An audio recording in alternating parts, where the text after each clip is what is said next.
শিশুবেলা কাটেনি কো ভালো আমার, বেদনায় জমেছিল স্বজন হারার। শিশুবেলা কাটেনি কো ভালো আমার, বেদনায় জমেছিল স্বজন হারার।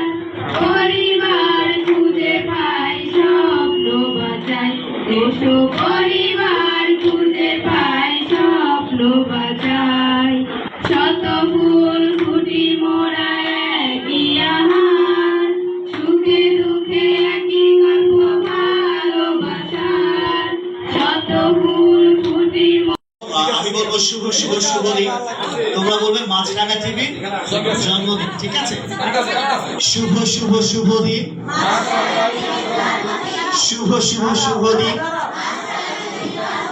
শুভ শুভ শুভ দিন।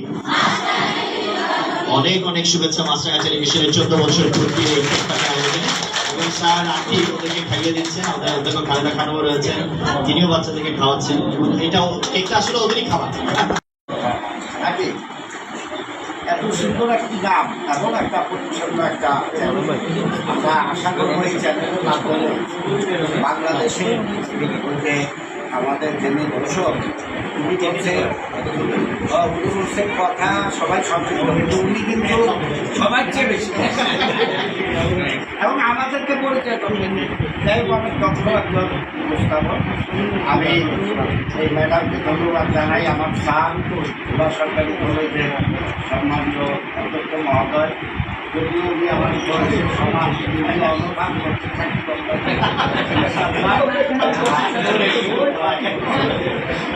আমি আপনাদের সবার শুভকামনা করি। আমি বিশেষ করে এই জায়গায় আমি আরো কয়েকবার আসছিলাম, আমরা কলেজের অনুষ্ঠান করেছি। আপনারা সবাই ভালো থাকবেন।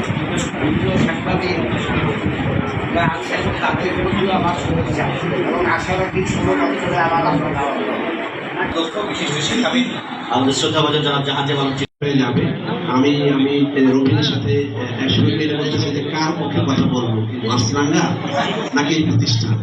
আমি তো অভিভূত যে দুইটা একাকার হয়ে গেছে আজকে। আমরা মাছরাঙা টেলিভিশনকে অভিনন্দন জানাই, কৃতজ্ঞতা জানাই যেটা ওনারা বর্ষপতি অনুষ্ঠানটা করেন ভিন্ন আঙ্গিকে, এটা ভালো হয়েছে। আমরা এখানে ভোলাতে যারা বসবাস করি, আমার সহকর্মী আসছেন, এনারা এসছেন, সকলকে যে আপনি এখানে করতে পেরেছেন এই জন্য আপনাকে কৃতজ্ঞতা জানাই, ধন্যবাদ জানাই। আমি আপনাকে চিঠি পাওয়ার পরে বলেছিলাম আমি আসবো, কিন্তু জরুরি একটা কাজ করে গেছিল, একটু দেরি হয়েছে, দুঃখিত।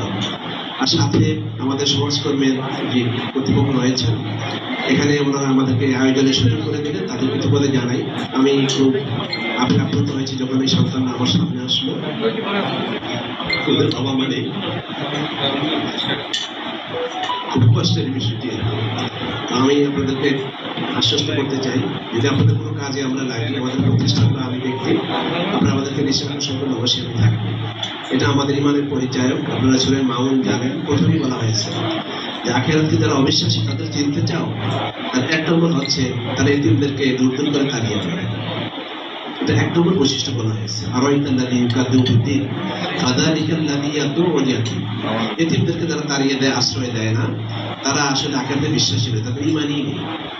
কঠিন একটি বিষয়। তো এই বিষয়টি আপনারা এখানে পরিপালন করছেন। এই সন্তানদেরকে মানুষ হিসেবে মানুষ করার জন্য